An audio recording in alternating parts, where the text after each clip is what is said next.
President Biden is set to visit Baltimore today to tour the site of the Francis Scott Key Bridge collapse. This comes over a year after the train derailment disaster in East Palestine, Ohio, that filled the town with toxic chemicals. It took the president 378 days to visit East Palestine and the disaster site there, and just 10 days to head to Baltimore.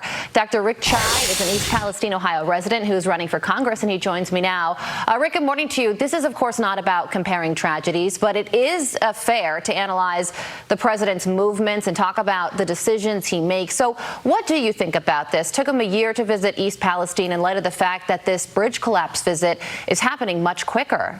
He said that he couldn't help us because it was not a natural disaster.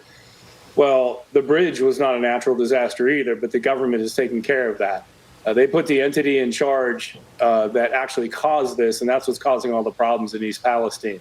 So he came here because he had to come. Then when he came in, he met with a few handpicked Democrats, even though our demographic is 70% Republican.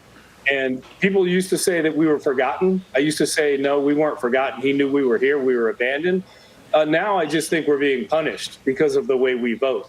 And people around this country, he may be coming for you, too, when something like this happens. You may be punished as well.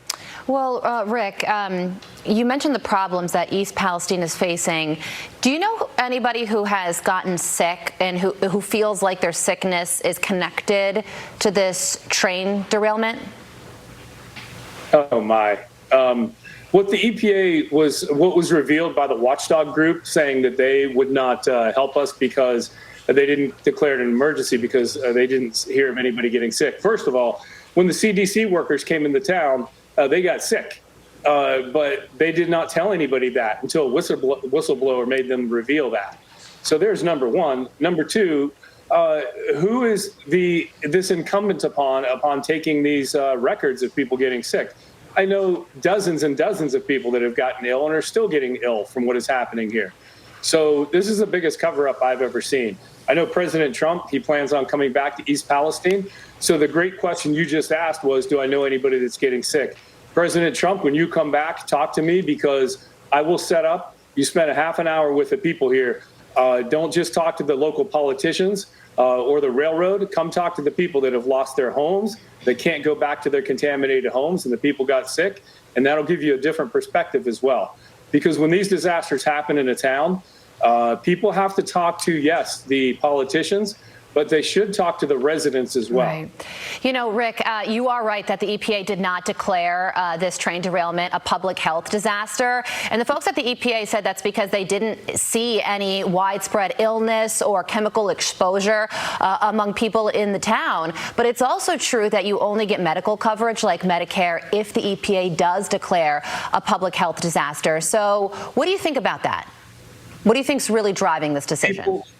People around the country listening to me now, if you don't take anything else from what I say from this interview, know this. The EPA is a compromised, corrupt organization. That's coming from me because I see it firsthand. So I believe there's enough good in the world to combat the evil. But when they come to, they said, the head of the EPA here said that we've been one of the toughest towns to work with. Not because we aren't friendly. It's because we videotape them. We're on their back all the time. And they have to backtrack everything they do. That's them sending chemicals down our creek during a supposed cleanup. Do not trust the EPA people when they come to your town. They didn't help at 9/11. They caused a lot of damage. And they're doing the same thing here. Well, President Biden also never declared a disaster in East Palestine. And if he did, that would open up a lot of additional funding as well. And I know that that's a sore point for residents in the town as you continue to experience some repercussions from this train derailment that happened now over a year ago. Dr. Chai, thank you so much for joining us this morning to talk about this important topic, as always. You're very welcome.